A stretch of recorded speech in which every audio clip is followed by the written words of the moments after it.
अधिवेशनात बोलत असताना उध्वस्तजी वाकरेंनी मी 25 वर्ष बीजेपी सोबत राहून बीजेपीचा नाही होऊ शकलो तर काँग्रेसचा काय होणार असा प्रश्न उपस्थित केला. खरंय, जो माणूस शिवसेना प्रमुख बाळासाहेब ठाकरेंचा होऊ शकला नाही, आपल्या बापाचा होऊ शकला नाही, शिवसेनेचा होऊ शकला नाही, अंगावर लाठ्या काठ्या सोसणाऱ्या शिवसैनिकांचा होऊ शकला नाही, तो माणूस कुणाचा काय होणार? मी आणि माझं कुटुंब, मी, माझी मुलं, माझं कुटुंब, माझी जबाबदारी, एवढ्यापुरतीच उध्वस्तजींची संकुचित विचारसरणी आहे आणि विनाशकाले विपरीत बुद्धीप्रमाणे त्यांचं होतंय. त्यामुळे त्यांनी आता राजकारणातनं संन्यास घ्यावा हेच बरं. आज बोलत असताना संजय राऊतांनी उध्वस्तजींना प्रभू श्रीरामाची उपमा दिली. मग त्यांनी मला एका प्रश्नाचं उत्तर द्यावं की सगळेच राम विरोधी लोक तुमच्या सोबत कशा?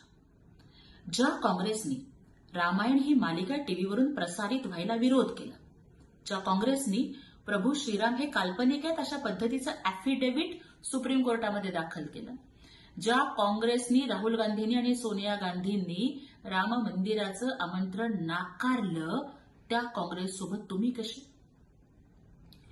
राम मंदिराचं निमंत्रण नाकारणारे शरदचंद्रजी पवार, प्रभू श्रीरामाच्या आहाराबद्दल वेडीवाकडं विधानं करणारे जितेंद्र आव्हाड तुमच्यासोबत कसे? ज्यांनी कारसेवकांच्या रक्तानं शरयू लाल केली, कारसेवकांच्या वरती गोळीबार करणाऱ्या सपासोबत तुम्ही कसे?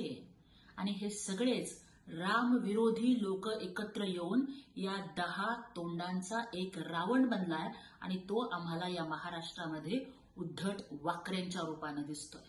आज महाराष्ट्राच्या अक्काबाईंनी सुद्धा एक प्रश्न उपस्थित केला की राम मंदिरात सीता कशी नाही. मला खरं तर त्यांच्या आयक्यूची कीव करावीशी वाटते.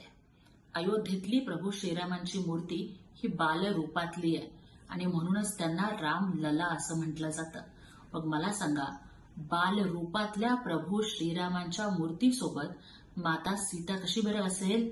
पण त्यांचा कधी हिंदू धर्माचा, संस्कृतीचा, पुराणांचा, महाकाव्यांचा संबंधच आला नाही. त्यामुळं त्या अशाच पद्धतीची वेडीवाकडं विधानं करणार यात काहीही शंकाच नाही.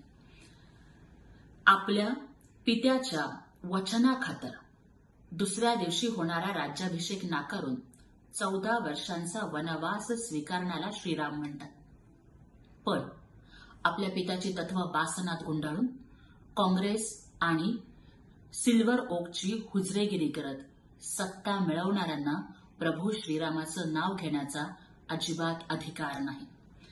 स्वतःच्या पित्याच्या वचनासाठी वनवास पत्करणारे श्रीराम, पण शिवसेना वनवासात गेली तर चालेल, शिवसैनिक वनवासात गेले तरी चालतील, बाळासाहेबांचं हिंदुत्व वनवासात गेलं तरी चालेल, पण मला मात्र सत्तेची खुर्ची पाहिजे अशा अहंकारी रावणाप्रमाणे उद्धव वाकरे वागत आहेत.